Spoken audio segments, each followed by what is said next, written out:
Oh,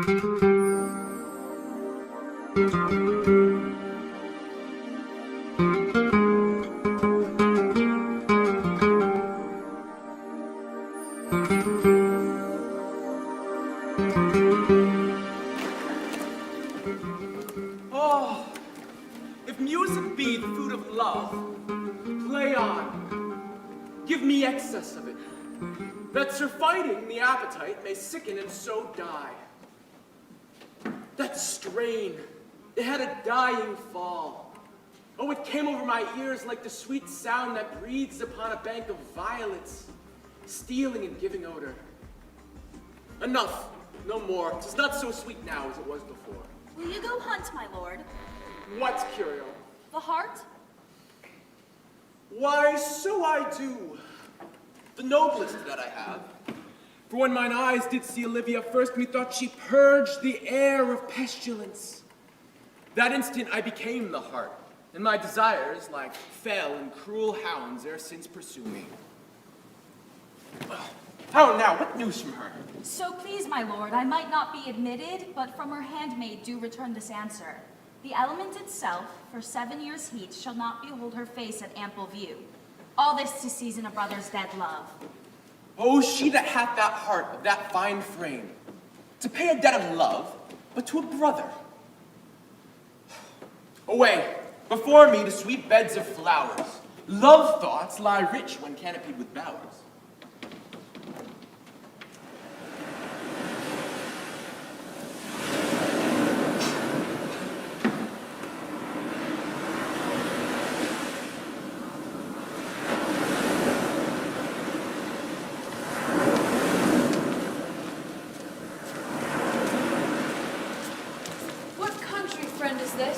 This is Illyria, lady.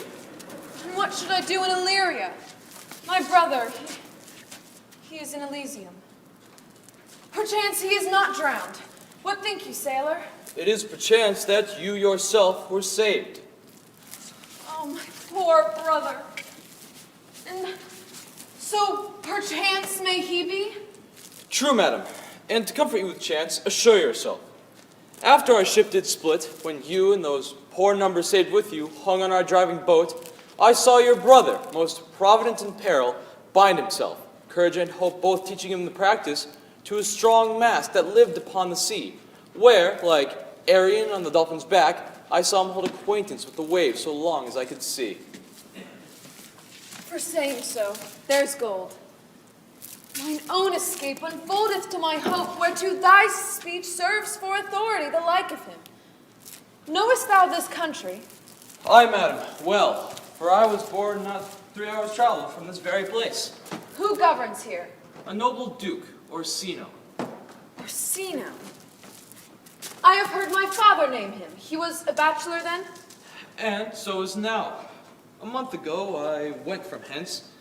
Then 'twas fresh in murmur that he did seek the love of fair Olivia. What's she? A virtuous maid, the daughter of a count who died some 12th month since, then leaving her in the protection of his son, her brother, who shortly also died, for whose dear love, they say, she hath abjured the sight and company of men. Oh, that I had served that lady, and might not be delivered to the world till I had made mine own occasion mellow what my estate is. That were hard to compass, because she will accept no kind of suit. No, not the duke's.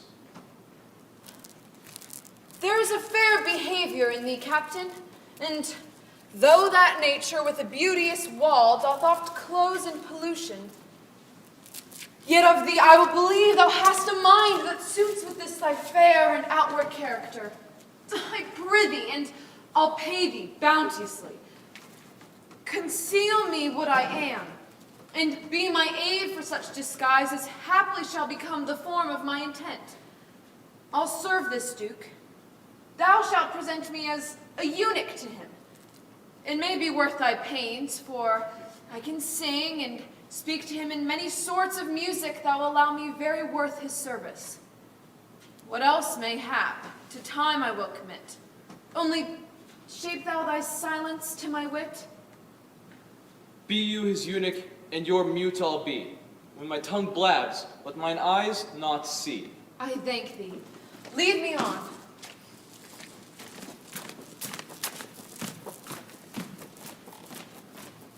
What a plague means my niece to take the death of her brother thus. I am sure care is an enemy to life. By my troth, Sir Toby, you must come in on your own nights. Your cousin, my lady, takes great exception to your ill hours. That quaffing and drinking will undo you. I've heard my lady talk of it yesterday, and of a foolish knight that you brought here one night to be her wooer. Oh, who, sir? Andrew Aguecheek. Aye, he. He's a fool and a great quarreler. Moreover, he's drunk nightly in your company. With drinking healths to my niece. I'll drink to her as long as there's passage in my throat and drink in Illyria. Here comes Sir Andrew Agueface. Sir Toby Belch! How now, Sir Toby Belch? Sweet Sir Andrew. Bless you, fair shrew. And you too, sir. Accost, Sir Andrew, accost. What's that? My niece's chambermaid. Good mistress accost. I desire better acquaintance. My name is Mary, sir. Good mistress Mary accost. You mistake, knight. Board her, woo her. Is that the meaning of accost? Fare you well, gentlemen. When did I see thee so put down? I'm a great eater of beef, and I believe it does harm to my wit. Oh, no question. Sir Toby, your niece will none of me. The Count himself here hard by woos her. Oh, she'll none of the count. I have heard her swear it tuck there is life in it, man. Oh, I'll stay a month longer. I'm a fellow of the strangest mind in the world. I delight in moss and revels, and sometimes all together. Oh, what is thy excellence at a galliard, knight? I think I have the back trick simply as strong as any man in Illyria. Let me see the caper. Ha! Higher! Excellent!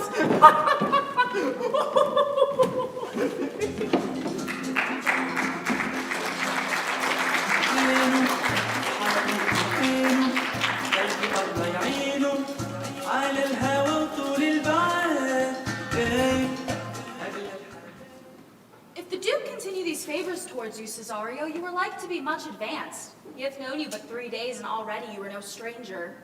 You either fear his humor or my negligence that you call in question the continuance of his love. Is he inconstant, madam, in his favors? No, believe me. I thank you. Here comes the Count. Who saw Cesario Ho? On your attendance, my lord, here. Stand you while aloof. Cesario, thou knowest no less than all. I've unclasped to thee the book even of my secret soul. Therefore, good youth, address thy gate unto her. Be not denied access. Stand you at her doors and tell them there thy fixed foot shall grow till thou have audience. Sure, my lord, if she be so abandoned to her sorrow as it is spoke, she never will admit me. Be clamorous. Leap all civil bounds rather than make unprofited return. Say I do speak with her, my lord. What then? Unfold the passions of my love. Surprise her with discourse of my dear faith. It'll do thee well to act my woes. She'll attend thee better in thy youth than in nuncios of more grave aspect. I think not so, my lord. Dear lad, believe it, for they shall yet belie thy happy years that say thou art a man. Diana's lip is no more smooth and dubious. Thou small pipest as a maiden's organ, shrill and sound, and all assemblative of a woman's part. I know thy constellation is right apt for this affair. I myself am best when least in company. Prosper well in this, and thou shalt live as freely as thy lord, to call his fortunes thine. I'll do my best to woo your lady. Yet a barful strife, whoe'er I woo, myself would be his wife.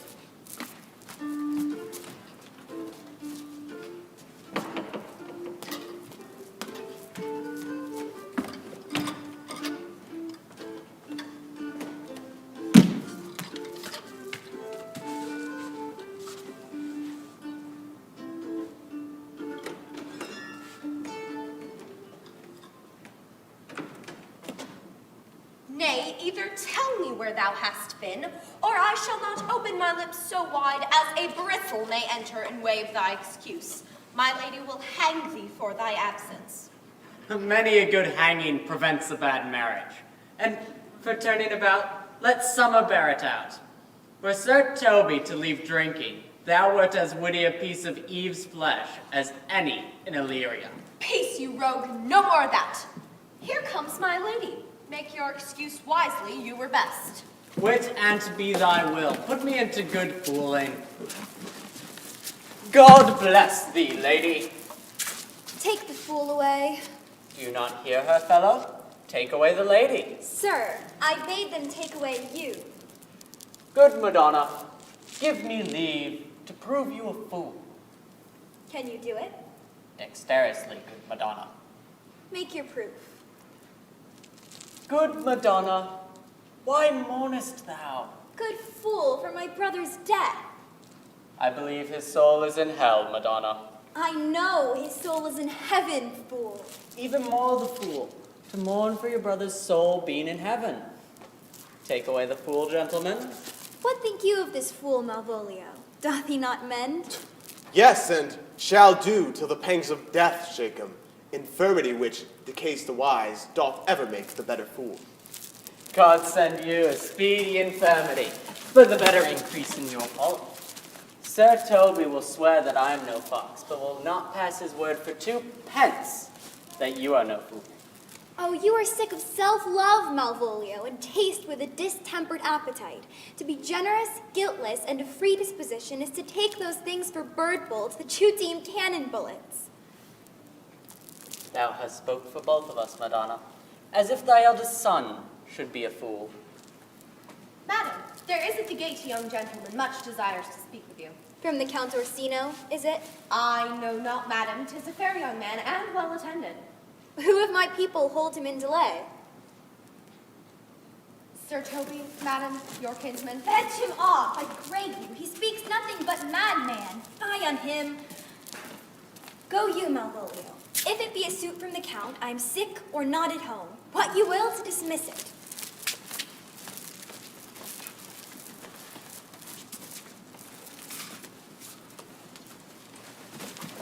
By mine honor half drunk.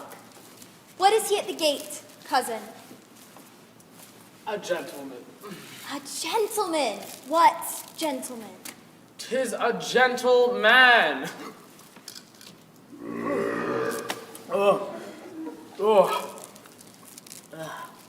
A plague of these pickle herrings.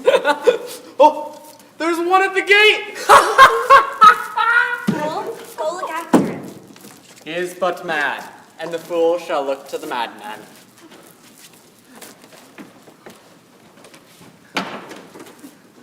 Madam, yon young fellow swears he will speak with you. I told him you were sick. He takes unto him to understand so much, and therefore comes to speak with you. I told him you were asleep. He seems to have knowledge of that as well, and therefore comes to speak with you. What is to be said to him, my lady? He's fortified against any denial. What kind of man is he? Why, of mankind. What manner of man? A very ill manner. He'll speak with you, will you or no? Of what personage in years is he? Not yet old enough for a man, nor young enough for a boy. Let him approach. Call in my gentlewoman. Gentlewoman, my lady calls. Give me my veil. Come, throw it o'er my face. We'll once more hear Orsino's embassy.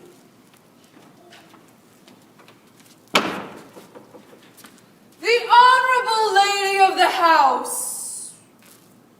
Which is she? Speak to me. I shall answer for her. Your will?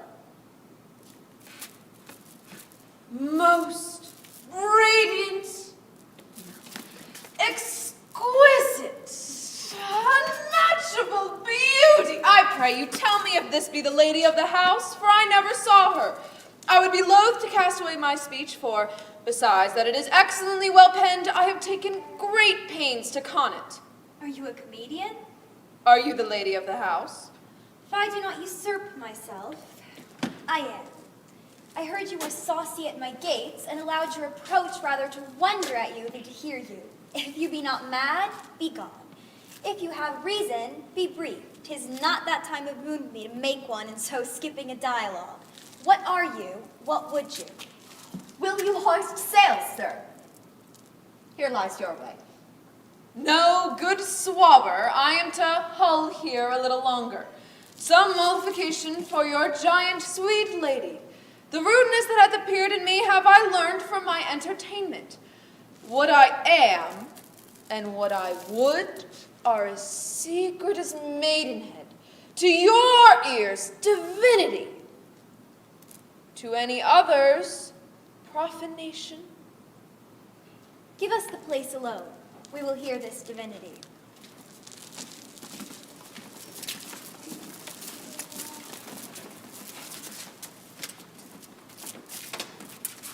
Good madam, let me see your face. Have you any commission from your lord to negotiate with my face?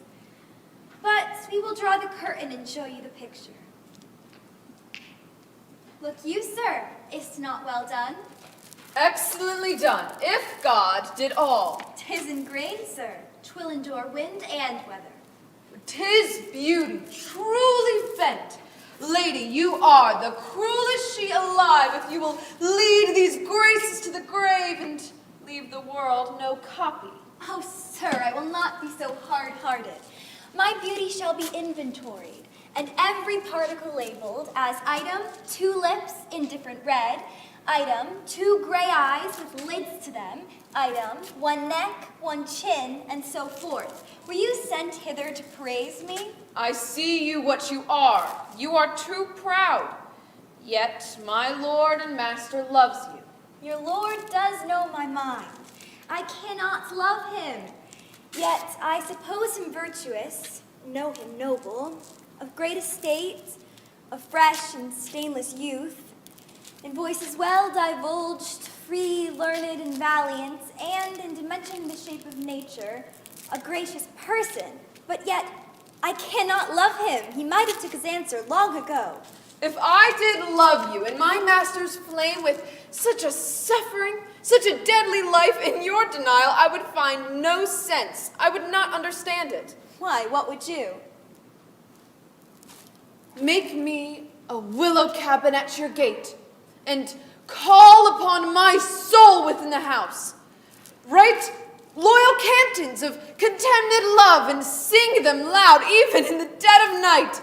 Halloo your name to the reverberate hills, and make the babbling gossip of the air cry out, Olivia! You might do much. What is your parentage? Above my fortunes, yet my state is well. I am a gentleman.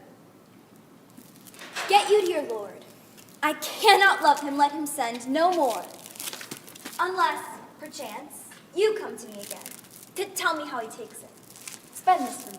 I am no feed post lady. Keep your purse. My master, not myself, lacks recompense. Farewell, fair cruelty. What is your parentage? Above my fortunes, yet my state is well. I am a gentleman. I'll be sworn thou art. Thy tongue, thy face, thy limbs, actions, and spirit do give thee fivefold blazon. Not too fast. Soft, soft. Even so quickly may one catch the plague. Methinks I feel this youth's perfections with an invisible and subtle stealth to creep in at mine eyes. Well, let it be. What ho, Malvolio? Here, madam, at your service. Run after that same peevish messenger. He left this ring behind him. Tell him all none of it. If that the youth will come this way tomorrow, I'll give him reasons for it. My lady, I will. I do, I know not what, and fear to find mine eye too great a flatterer for my mind. Fate, show thy force. Ourselves we do not owe. But as decreed must be, and be this so.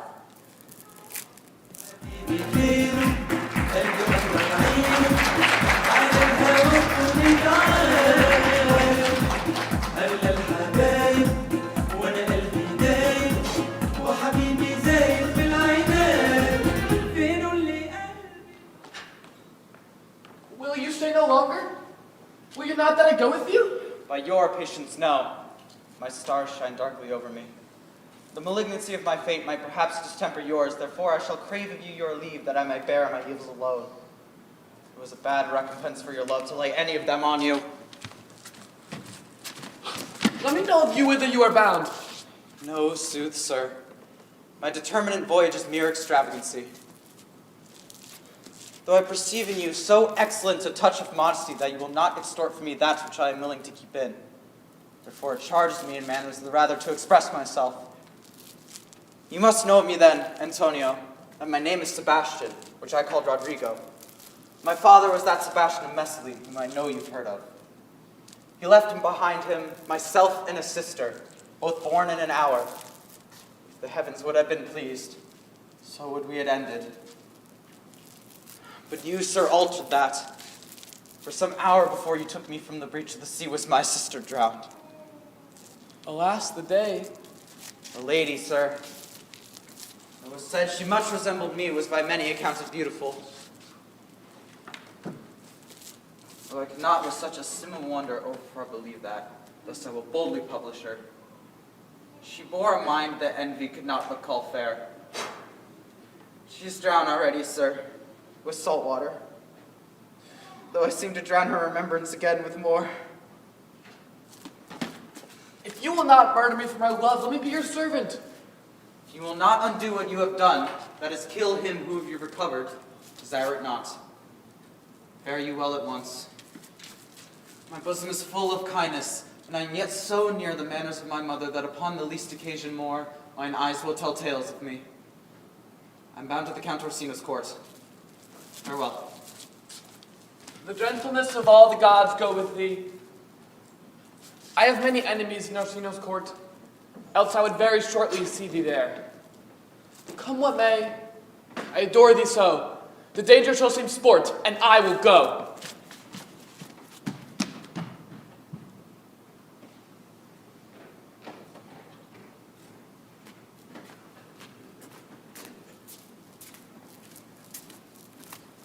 Were you not now even with the Countess Illyria? Even now, sir. She returns this ring to you, sir. She adds, moreover, that you never to be so hardy to return again in his affairs, unless it's to report your lord's taking of it. Receive it so. She took the ring of me. I'll none of it. Come, sir, you peevishly threw it to her, and it's her will that it be so returned. If it be worth stooping for, there it lie in your eye. If not, be it his that finds it.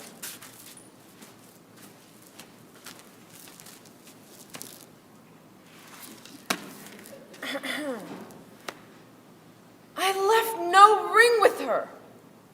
What means this lady? Fortune forbid my outside have not charmed her. She made good view of me. Indeed, so much that sure methought her eyes had lost her tongue, for she did speak and starts distractedly. Oh, she loves me, sure. The cunning of her passion invites me in this churlish messenger.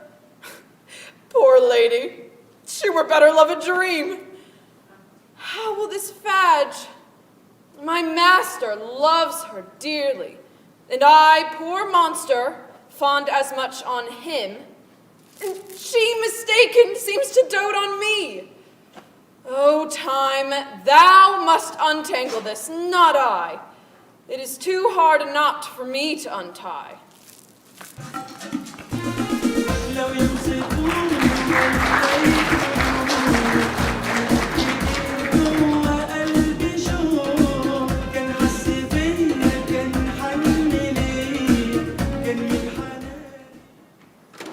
Approach, Sir Andrew.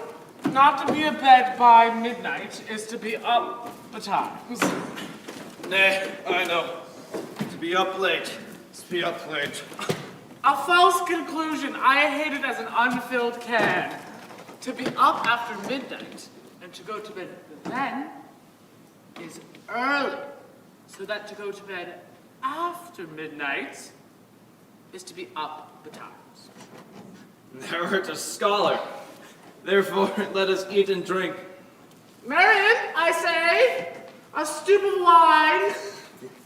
Ah, here comes the fool, I faith. How now, my hearts? Welcome, ass. Now, let's have a catch. Will you have a love song or a song of good life? A love song. A love song. Aye, I care not for good life. I see a little silhouette of a man. Thunderbolt and lightning. Very, very frightening. Me, Galileo.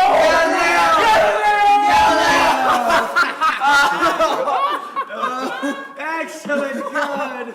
Oh, mellifluous voices, I am true knight. A contagious breath, indeed. Oh, very sweet and contagious, I faith. What a caterwauling do you keep here? If my lady hath not called upon her steward Malvolio and bid him turn you out of doors, never trust me. My lady's a captain. We are politicians. Malvolio's a Pegaramsey, and 3 merry men we be. Beshrew me, the knight's an admirable fooling. Aye, he does well, but I do it more natural. Galileo! Galileo!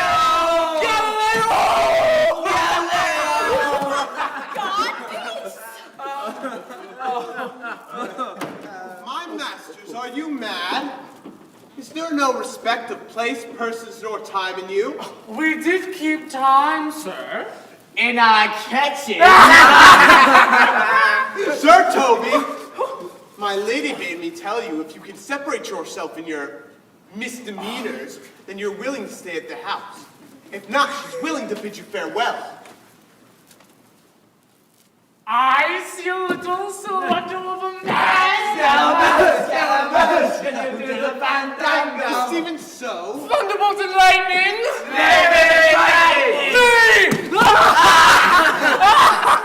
Sir Toby, there you lie.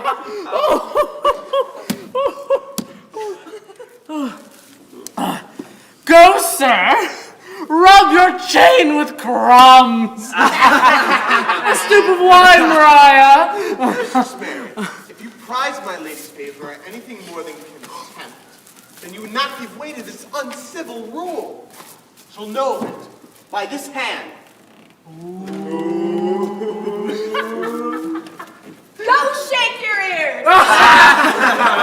Sir Toby, be patient for tonight, for Monsieur Malvolio let me alone with him. If I do not make him a common recreation, do not think I have wit enough to lie straight in my bed. I know I can do it. Possess us, tell us something of him. It is his faith that all that look on him love him. And it is on that vice in him that my revenge will find notable cause to work. What wilt thou do? I will drop in his way some obscure epistles of love. I can write very like my lady, your niece, on a forgotten matter that can hardly make distinction of our hands. Excellent. I smell a device. I have it in my nose, too. He shall think, by the letters that thou wilt drop, that they come from my niece, and that she is in love with him. Oh, 'twill be admirable. Sport royal, I warrant you. But for this night, to bed, and dream on the event. Farewell. Before me, she's a good wench. Oh, she's a beagle, true bred, and one that adores me. Oh, I was adored once, too. Oh.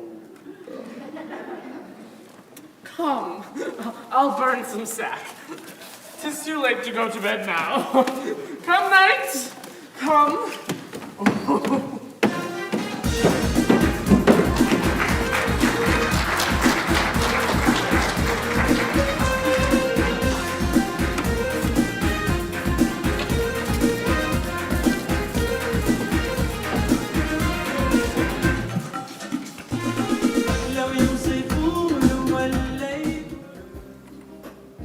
Give me some music!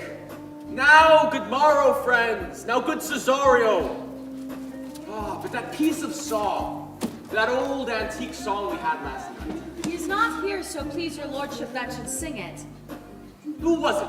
Festi, the jester, my lord, he is a fool that the Illyria's father took much delight in. He's about the house.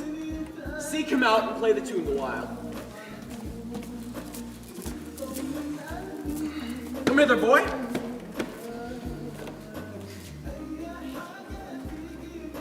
If ever thou shalt love, and the sweet pangs of it, remember me. For I am, as all true lovers are, unstayed and skittish in all motions else, save the constant image of that creature that is beloved. How dost thou like this tune? It gives a very echo to the seat where love is throned.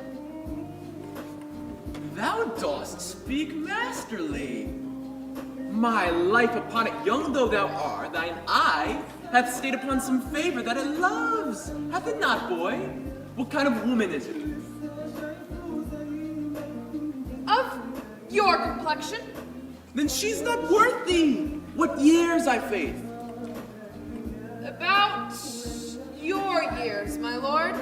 Too old, by heaven. I think it well, my lord. Ah, fellow, come, the song we had last night. Mark it, Cesario.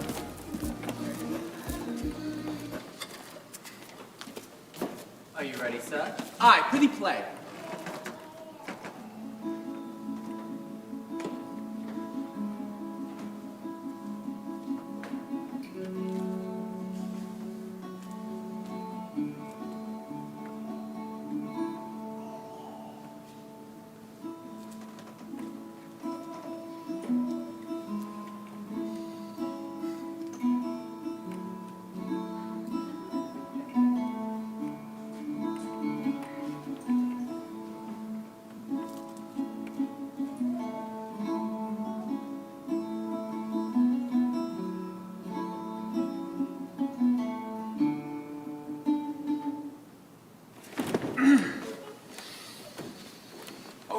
There's for thy pains. No pain, sir. I take great pleasure in playing. Now, may the melancholy god protect thee. Farewell. Give me now leave to leave thee. Let all the rest be placed. Cesario, get thee to yon same sovereign cruelty. But if she cannot love you, sir. I cannot be so answered. Sooth, but you must. Say that some lady, as perhaps there is, hath for your love as great a pang of heart as you have for Olivia. You cannot love her, you tell her so. Must she not then be answered? There is no woman's sides that can bear the beating of so strong a passion as love doth give my heart. No woman's heart so big to hold so much. Make no compare between the love that a woman can bear me and that I owe Olivia. Aye, but I know too well what love women to men may owe. In faith, they are as true of heart as we. My father had a daughter loved a man. As it might be, perhaps, were I a woman, I should, your lordship. What's her history? A blank, my lord. She never told her love. She sat like patience on a monument, smiling at grief. Was not this love indeed? But died thy sister of her love, my boy? I am all the daughters of my father's house, and all the brothers too, and yet I know not. Sir, shall I to this lady? Aye, that's the theme. To her in haste. Give her this jewel, and tell her my love can give no place. Bid no delay.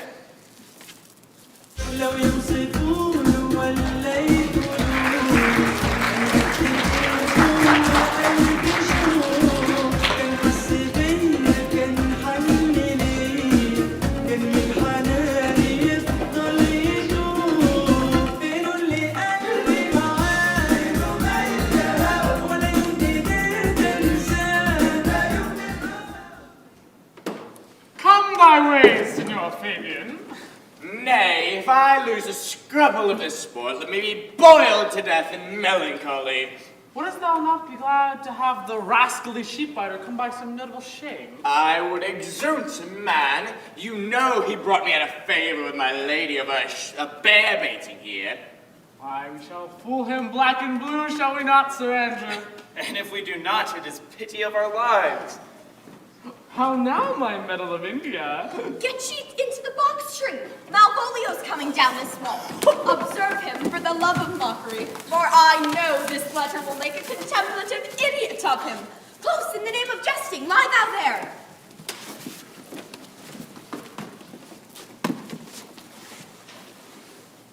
'Tis but fortune, all is fortune. Maria once said she did affect me, and I've heard herself come thus near that, should she fancy it would be one of my complexion. Besides, she uses me with a more exalted respect than anyone else who serves her. What should I think on it? Well, here's an overweening rogue. Peace, how contemplation makes a red turkey cock of him, how he jets in his advanced plume. Slight I could so beat the rogues, I say. To be Count Malvolio. Pistol and pistol, peace, peace. What employment have we here? By my life, this is my lady's hand. To the unknown beloved, this and my good wishes. Her very phrases. This was him, liver and all. Jove knows I love, but who? Lips do not move, no man must know. If this should be thee, Malvolio, Mary, hang thee. I may command where I adore, M-O-A-I doth sway my life. A fustian riddle. Excellent wind, say I. Let me see. Let me see. Let me see. I may command where I adore. Why, she may command me. I serve her, she's my lady. That alphabetical position portend. If I can make that resemble something in me, soft. M-O-A-I. M-O-M. And what? M. Malvolio. That begins my name. Did I not say he'd figure it out? And to crush this a little, it would bow to me, for every one of these letters are in my name. Oh, here follows prose. If this fall into thy hand, revolve.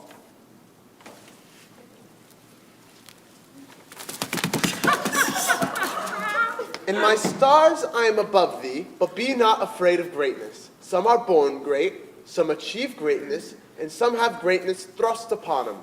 Be opposite with a kinsman, surly with servants, she thus advises thee that sighs for thee. Remember who commended thy yellow stockings and wished to see thee ever cross-gartered. I say I remember. Go to, thou art made, if thou desirest to be so. If not, let me see thee a steward still. Farewell, she that would alter services with thee, the unfortunate unhappy. Daylight and champagne discovers not more. Oh, this is open. I will be proud. I will baffle Sir Toby. I'll point the vice the very man. Oh, for my lady loves me. It will be strange in yellow stockings and cross-gartered, even with the swiftness of putting on. Here's yet a postscript. Thy smiles become thee well, therefore in my presence smile. Oh, Jove, I thank thee. I will smile. I will do everything that thou wilt have of me.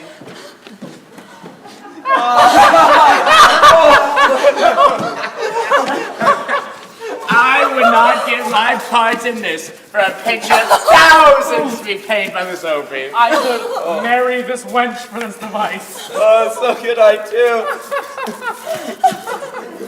Shall I become thy bond slave? I faith or I either.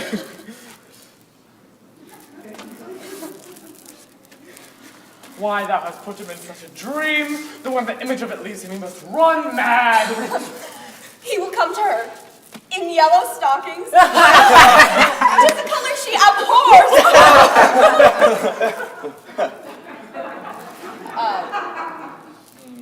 And cross-gartered. A fashion she detests. And he will smile on her, which will now be so unsuitable to her disposition that it cannot turn him into a notable contempt.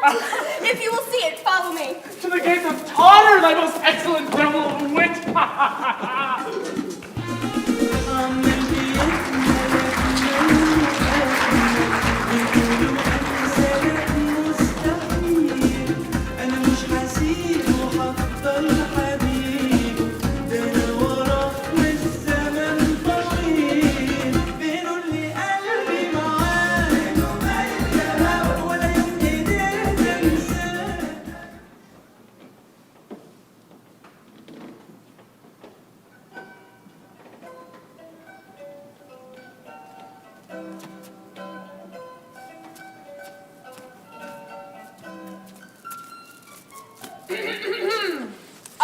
saw thee late at the Count Orsino's. Aye, sir. Foolery doth walk around the orb like the sun. It shines everywhere. Nay, and now pass upon me, I'll no more with thee. Hold. There's expenses for thee. Now, Jove, in his next commodity of hair, send thee a beard. By my troth, I'll tell thee, I am almost sick for one, though I would not have it grow on my chin. Save you, gentlemen. And you too, sir. D'ailleurs, vas garder, Mancia. Et vous aussi, votre serviteur. I hope, sir, you are, and I am yours. Will you encounter the house? My niece desires you should enter if your trade be to her. I am bound to your niece, sir. I mean, she is the list of my voyage. Most excellent, accomplished lady, the heavens' rain adores on you. That you, so rare courtier, reigns adore as well. Let the garden door be shut and leave me to my hearing. What is your name?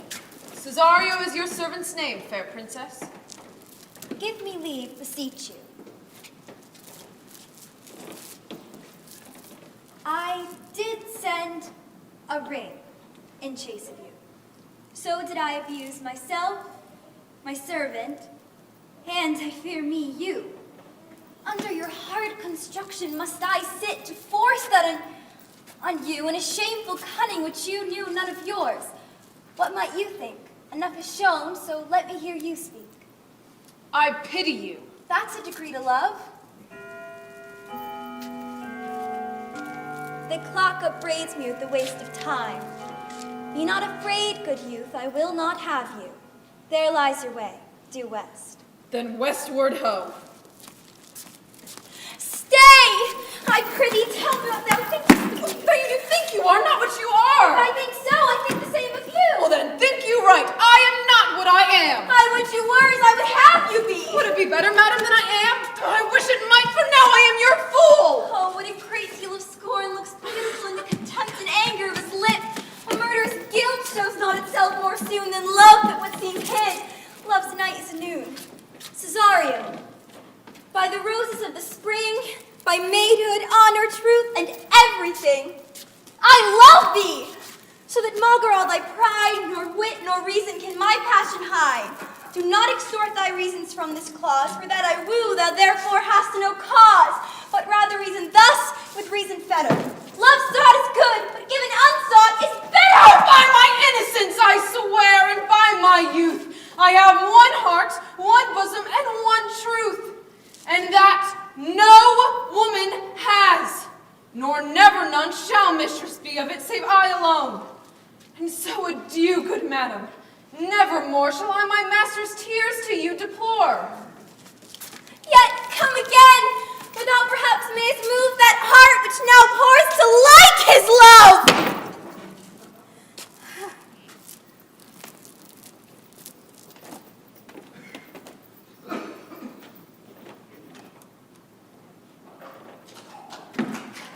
They'll not stand drop longer. Thy reason, dear Venom, thy reason. It is your reason, Sir Andrew. You must yield to thy reason. Mary, I saw your niece do more favors to the Count's serving man than she ever bestowed upon me. Saw it in the orchard. Did she see you the while, old boy? Tell me that. As plain as I see you now. She did but show affection to the youth in your side only. Only to exasperate you, to put fire in your heart and brimstone in your liver. You should then have accosted her, and with jests, fire new from the mint, banged the youth into dumbness. Challenge me, the Count's youth, to fight with him. Hurt him in 11 places, my niece shall take note of it. There is no love broker in the world can more prevail than report of valor. There's no way but this, Sir Andrew. Will you bear challenge for me to him? Go, write it in a martial hand, the terse and brief.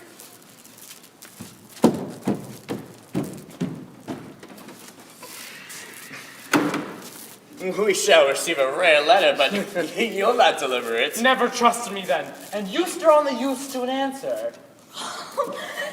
If you will laugh yourself into stitches, follow me.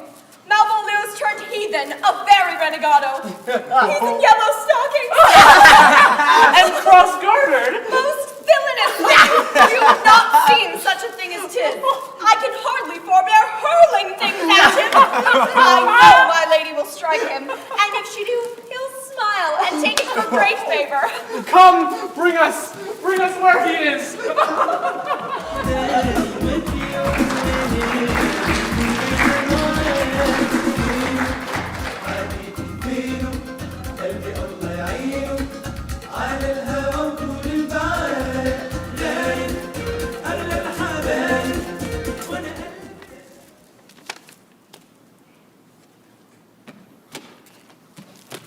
I could not stay behind you. My desire, more sharp than filed steel, did spur me forth. My kind Antonio, I can no other answer make but thanks and thanks.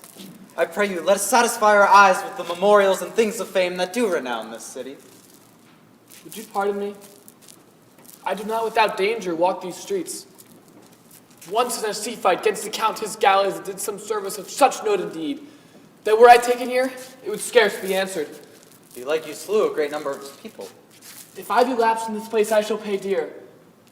Hold, sir. Here's my purse.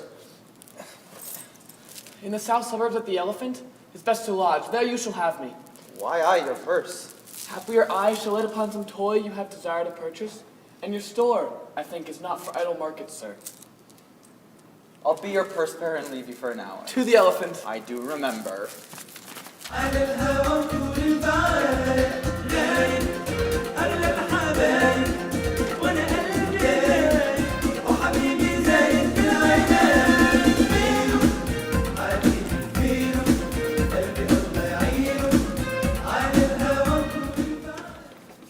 have sent after him. He says he'll come. How shall I feast him? What bestow of him? For youth is bought more oft than begged or borrowed. I speak too loud. Where is Malvolio? He is sad and civil and suits well for a servant with my fortunes. Where is Malvolio? He's coming, madam, but he does nothing but smile. For sure, the man is tainted in his wits. Go call him hither. I am as mad as he, if sad and merry madness equal be. How now, Malvolio? Sweet lady, oh. Smilest thou? I sent for thee upon a sad occasion. It is fallen into thine hands, and command shall be executed. Wilt thou go to bed, Malvolio? To bed? Aye, sweetheart, I'll come to thee. Come over thee! Why dost thou smile so, kiss thy hand so oft? Why appear you with this ridiculous boldness before my lady? Be not afraid of greatness, 'twas well writ. What meanest thou by that, Malvolio? Some are born great, some achieve greatness, What sayest thou? some have greatness thrust upon them. Heaven restore thee! If not, let me see thee a steward still. Hey, this is very midsummer madness. Madam, the young gentleman of the Count Orsino is returned. I can hardly entreat him back. He attends your ladyship's pleasure. I'll come to him.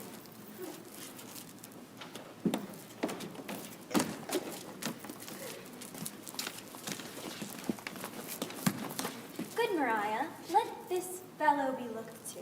And where's my cousin Toby? Let some of my people have a special care of him.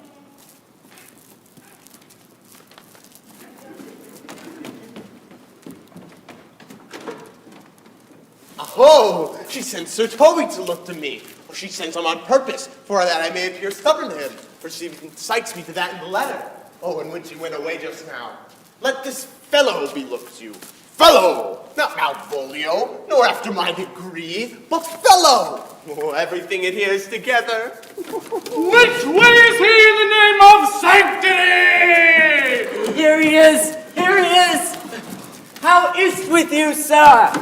How is't with you, man? Go on, fight is started. Lo, how hollow the fiend speaks with him! We must deal gently with him. How do you, Malvolio? What man defy the devil? Do you know what you say? Get him to say his prayers, good Sir Toby. Get him to pray. My prayers, Ming. No, I warrant you, he will not hear of godliness. Go, hang yourselves all.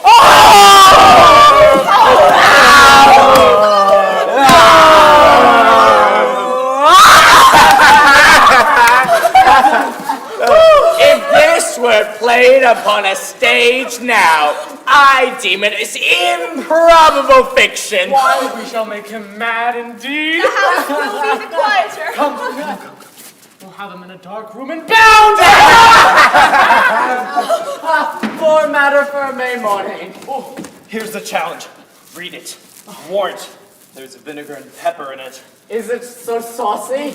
It's so. I warrant. Do but read. Give me.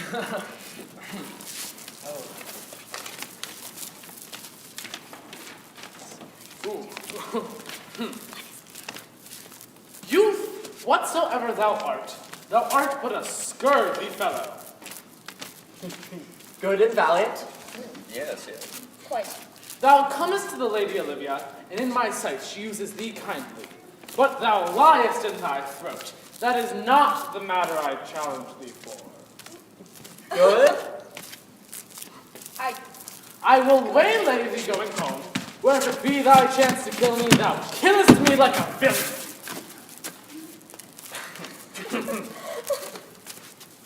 Fare thee well, and God have mercy upon one of our souls, thy friend and thy sworn enemy Andrew Aguecheek. If this move him not, his legs cannot. You may have very fit occasion for it. He is now in commerce with my lady, and will by and by depart. I'll give it to him. Go, scout me for him. Whatsoever thou seest him, draw, and as thou drawest, swear horrible. Away! Nay, leave me alone for swearing. Now, will not I deliver this letter? The young gentleman will think it comes from a cloth pole. I will, however, deliver his challenge by word of mouth, and drive into the youth a most hideous opinion of his rage, skill, and impetuosity. This shall so fright them both that they will kill one another by the look, like cockatrices. Here he comes now, sir, with your niece. Let's give them way and leave presently after. I will meditate the while upon some horrid message for the challenge. I have said too much unto a heart of stone. What shall you ask of me that I'll deny? Your true love for my master. How may I give him that which I have given to you? Fare thee well. A fiend like thee might bear my soul to hell.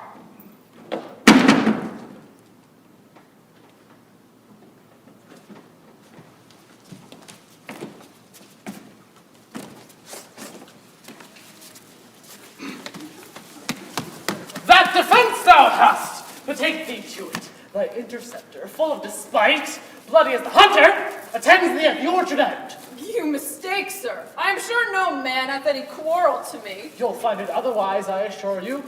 Betake thee to your guard, for your opposite hath in him what youth, strength, skill, and wrath can furnish man withal. I will return again into the house and desire some conduct of the lady. I am no fighter. Back you shall not to the house! This is as uncivil as strange. I beseech you, do me this courteous office as to know of the knight what my offense to him is. It is something of my negligence, nothing of my purpose. I will do so.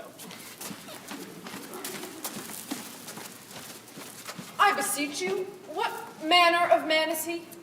He is indeed, sir, the most vile, bloodiest, and impossible to fight opponent in all of Illyria. Will you face him? I could try and make peace if you like. I shall be much bound to you for it. Why, man, he's a very devil. Pox on it. I'll not meddle with him. Let him. He cannot be pacified now, Sir Andrew. Fabian can scarce hold it yonder. Plague on it. Let him let the matter slip. I'll give him my horse, a great capital. I'll make the motion. Stand here, make a good show on it, and this shall end without the perdition of souls. Mary, I'll ride your horse as well as I ride you. I have his horse to take up the quarrel. I persuaded him to use the double. He pants and looks pale as though a bear were biting at his heels. He will fight you, sir, for oath's sake. Pray God defend me. The little thing would make me tell them how much I lack of a man. There is no remedy, Sir Andrew. The young gentleman will, for his honor's sake, have but one bout with you.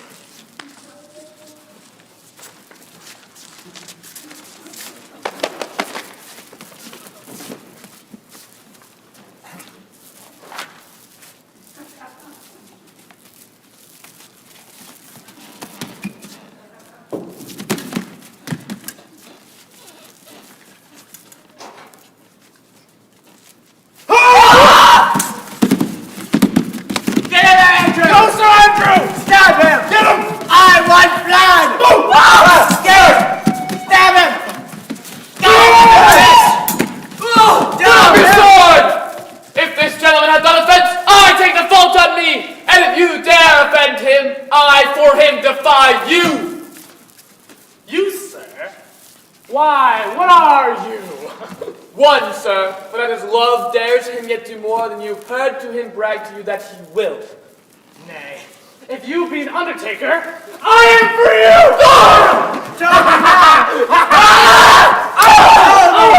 Toby, no! Toby! Get him, Toby! Get him! Hold good, Sir Toby! Here come the officers! I'll be with you anon! Sir, put your sword up if you please! Well, I, sir, and for that I promise you, I'll be as good as my word. It will bear you well and reigns easily.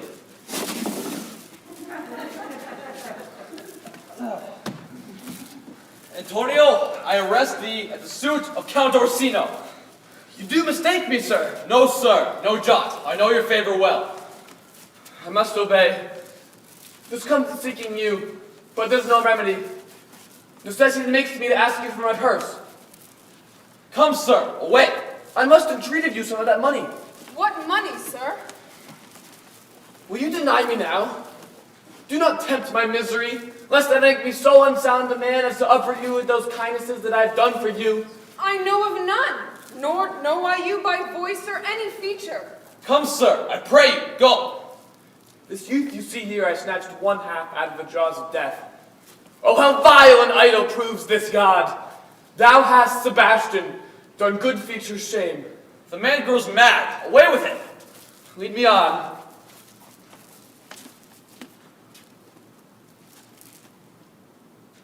Methinks his words do from such passion fly that he believes himself. So do not I. Prove true, imagination. Prove true that I, dear brother, be now ta'en for you. A very dishonest poultry boy, more a coward than a hare. A coward most about, religious in it. I'll after him again and I'll beat him. Cuff him soundly, but never draw thy sword. And I do not. Come, let's see the event. I dare lay anything on it.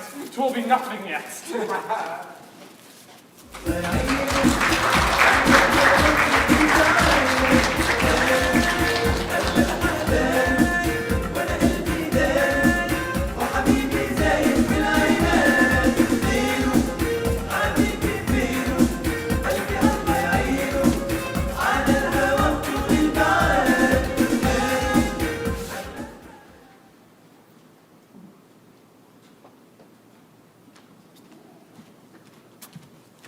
Will you make me believe that I am not sent for you? Let me be clear of thee.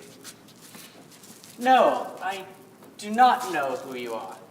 Nor was I not sent for you to bid, by my lady to bid you come speak with her.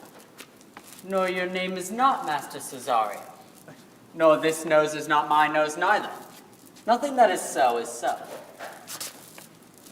Now, sir, have I met you again? There's for you. Oh! Oh! Oh! Sir Andrew! Why, there over thee, and there are all the people mad. Hold, sir, I'll throw your dagger o'er the house. This I will tell my lady straight. I would not be in some of your coats for 2 pence. I've enacted a battery against him, although I struck him first. It's no matter for that. I will be free from thee. What wouldst thou now? Thou darest tempt me further, draw thy sword. What? What? Nay, I must have an altitude this malapart blood from you! Hold, Toby! On thy life I charge thee, hold! Madam! Ungracious wretch, from the mountains of the barbarous caves! Be not offended, dear Cesario. Rudesby, be gone!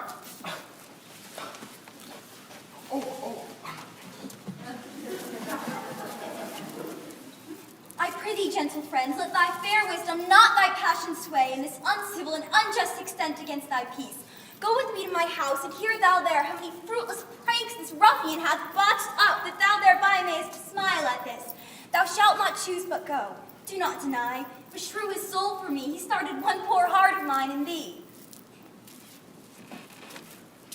What relish is in this? How runs the stream? Or I am mad, or else this is a dream. Let fancy still my sense and lead thee steep. If be thus to dream, still let me sleep. Nay, come, I prithee, would thou wilt be ruled by me? Madam, I will. Oh, say so, be.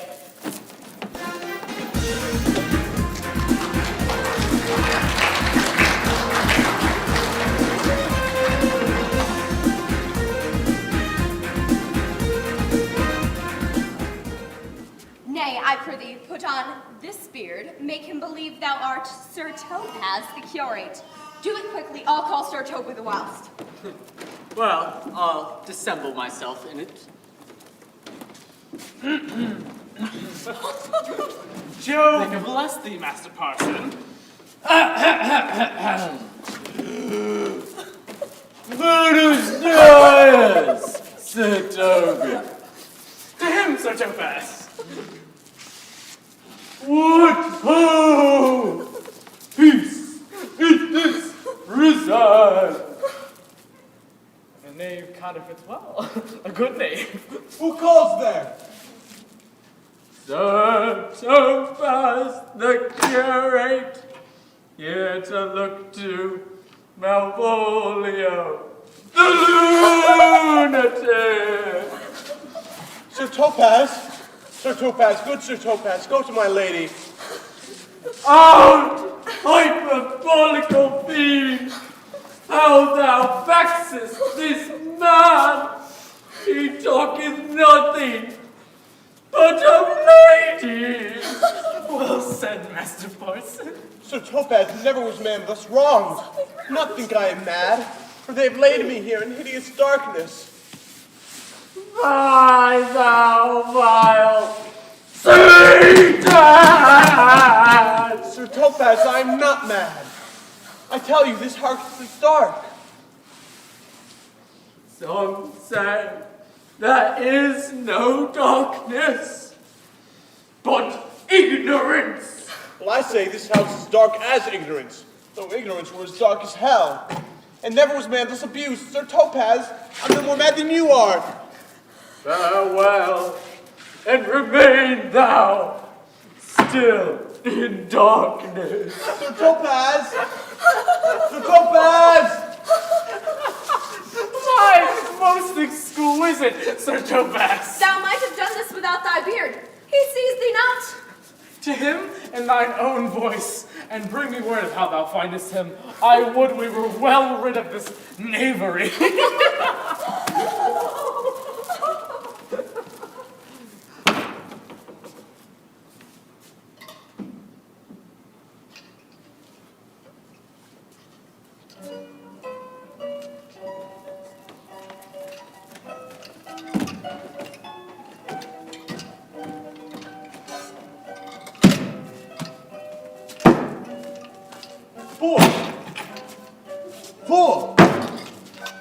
Aye, good fool.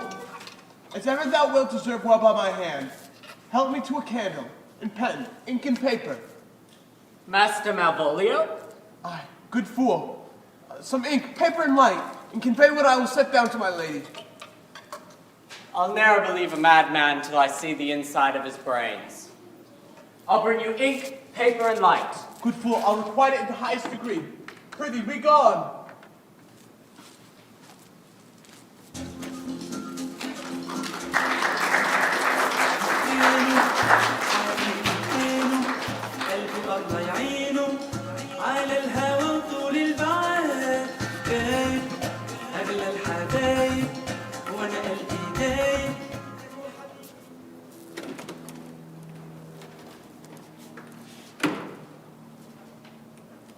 This is the air, that is the glorious sun,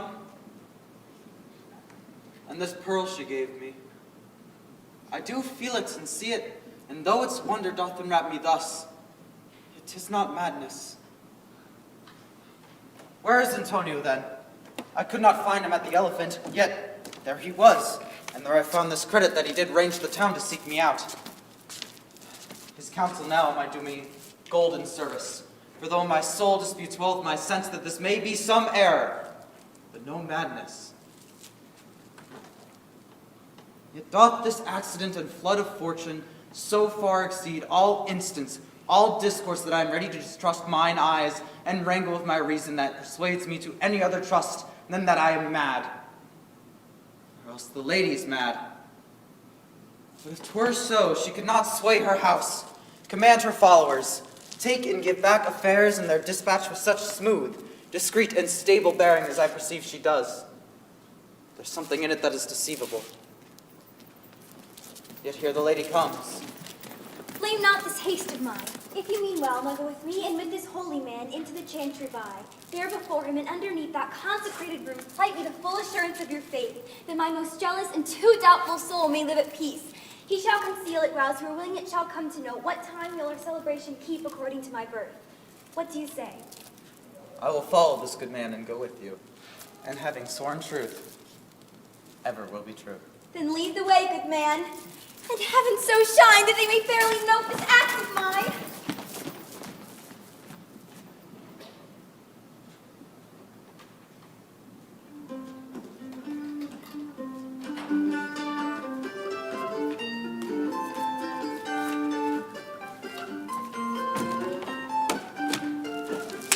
Why, this is excellent!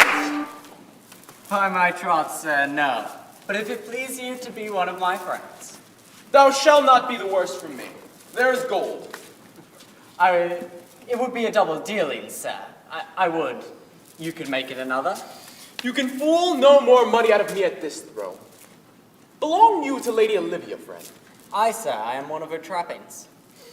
If you would let your lady know that I am here to speak with her and bring her along with you, it may awaken my bounty further. Here comes the man, sir, that did rescue me. That face of his, I do remember well, yet when I saw it last, it was besmeared, black as Vulcan in the smoke of war. Orsino, this is that Antonio. Here in the streets, desperate of shame and state, in private brabble did we apprehend him. He did me kindness, sir, drew on my side, but in conclusion put strange speech upon me.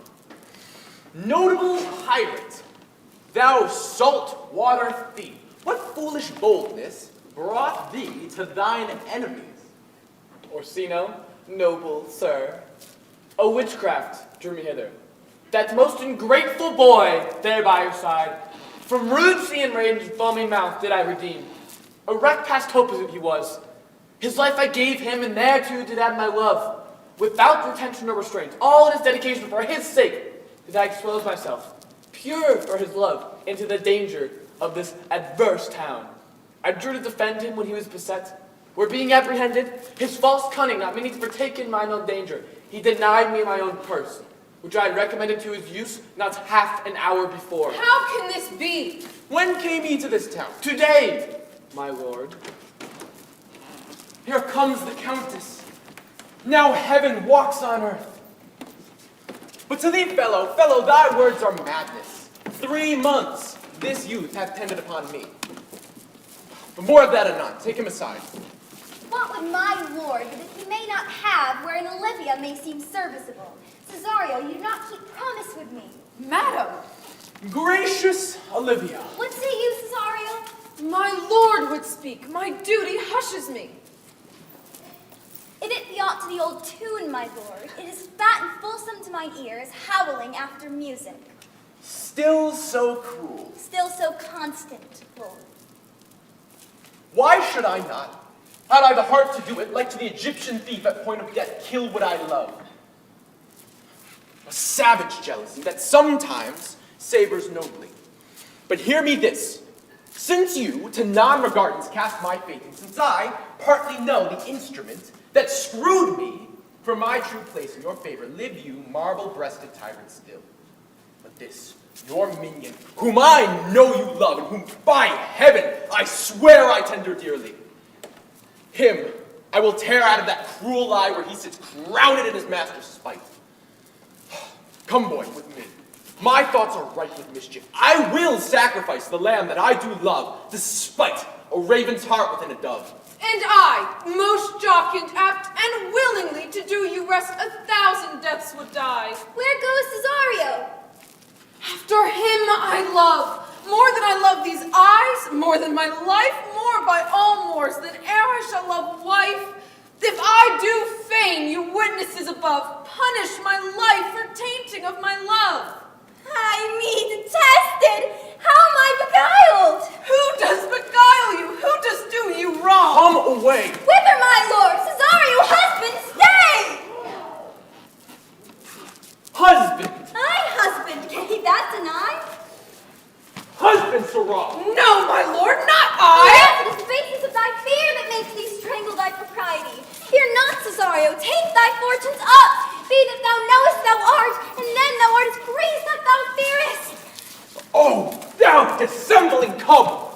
What wilt thou be when time hath sowed a grizzle on thy case? Farewell and take her, but direct thou feet where thou and I henceforth never meet. My lord, I do protest! Do not swear, holds little faith, though thou hast too much fear.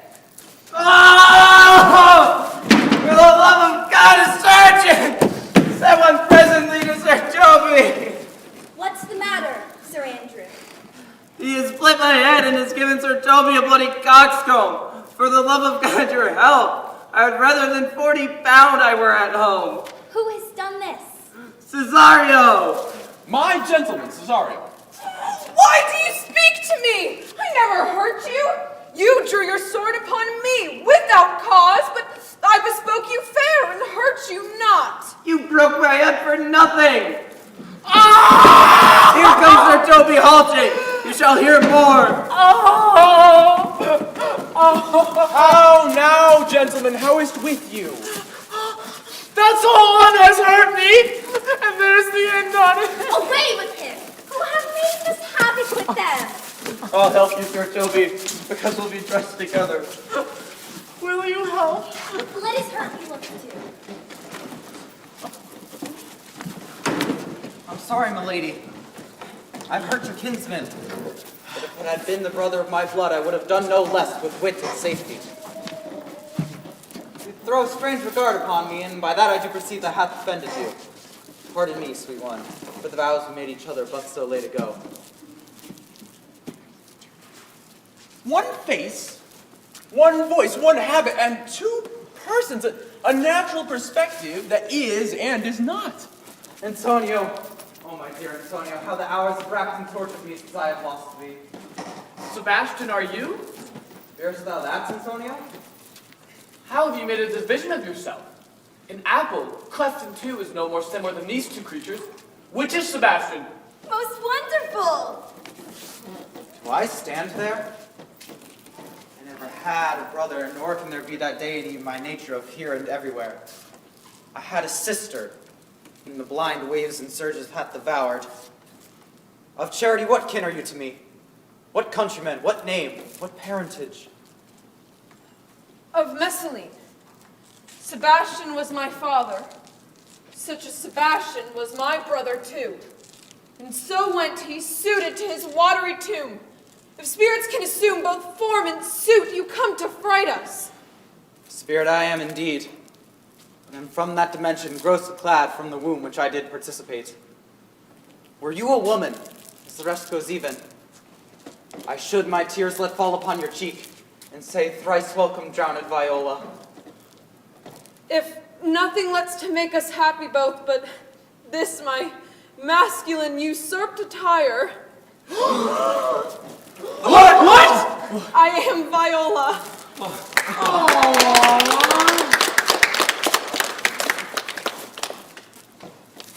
So comes it, lady, you have been mistook. But nature to her bias drew in that. You would have been contracted to a maid. Nor are you therein by my life deceived. You are betrothed to both a maid and a man.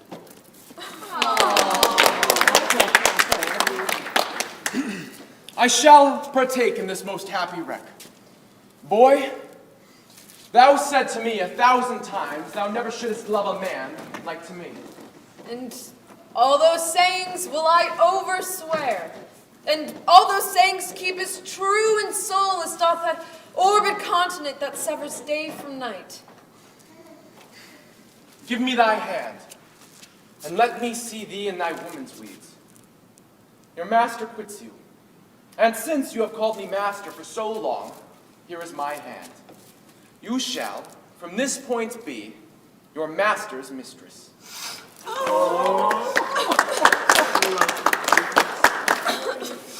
My lord so please you, these things further thought on, to think me as well a sister as a wife. I am most apt to embrace your offer. A sister! You are she! The captain that did bring me first on shore hath my maid's garments. He upon some action is now in durance at Malvolio's suit. Alas, now I remember me, he's much distract. A most extracting frenzy of mine own from my remembrance clearly banished his. How does he, sirrah? He's writ you a letter. Open it and read it. Then be well edified as the fool delivers the madman. By the Lord, madame! How now? Art thou mad? No, madame, I do but read madness, and your ladyship shall have it as it was written. Therefore, you must listen. Prithee read thy right wits. But 'tis his right wits, and to read his right wits is to read as thus. Therefore, prepend, my princess, and give ear. Read it you, sirrah. By the Lord, madam, you wronged me, and the world shall know it. You have put me into darkness and given your drunken cousin rule over me. Yet have I the benefit of my senses as well as your ladyship. I have your own letter that induced me to the semblance I put on. I leave my duty a little unthought of and speak out of my injury. The madly used, Malvolio. Did he write this? Aye, madame. See him delivered, Fabian. Bring him hither.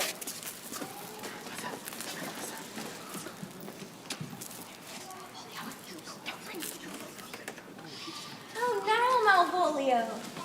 Madame, you've done me wrong. Notorious wrong. Have I, Malvolio? No. Yes, you have. Pray you, peruse that letter. You must not now deny this in your hand, and tell me, in the modesty of honor, why you've given me such clear lights of favor. Bade me come to you smiling and cross-gartered, to put on yellow stockings and frown upon Sir Toby. And tell me why you suffered me to be imprisoned, kept in a dark house, visited by Sir Topaz, and made the most notorious Gecking gull that invention e'er played on. Tell me, why? Alas, Malvolio, this is not my writing, though I confess much like the character. But out of question, 'tis Mariah's hand. And now I do bethink me, it was she first who told me thou wast mad, then camest in smiling, and in such forms a cheer were presupposed upon thee in the letter. Pray thee be content, this practice hath most shrewdly passed upon thee. But when we know the grounds and authors of it, thou shalt feel the plaintiff and the judge of thine own cause. Good madam, hear me speak. Most freely I confess, myself, Fabian, and Sir Toby conceived against Malvolio here. Whereupon some stubborn and uncourteous parts, we set the device against him. Mariah writ the letter at Sir Toby's great importance, in recompense whereupon he hath married her. What? Guys! Alas, poor fool, how have they baffled thee? Why, some are born great, some achieve greatness, and some have greatness thrown upon them. I'll be revenged on the whole pack of you. He hath been most notoriously abused. Pursue him and entreat him to peace. A solemn combination shall be made of our dear souls. In the meantime, sweet sister, we shall not part from hence. Cesario, come. Or so you shall be while a man. When another habits, thou shalt be seen. Orsino's mistress, and his fancy's queen.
people behind the scenes. So if we could have the crews come out.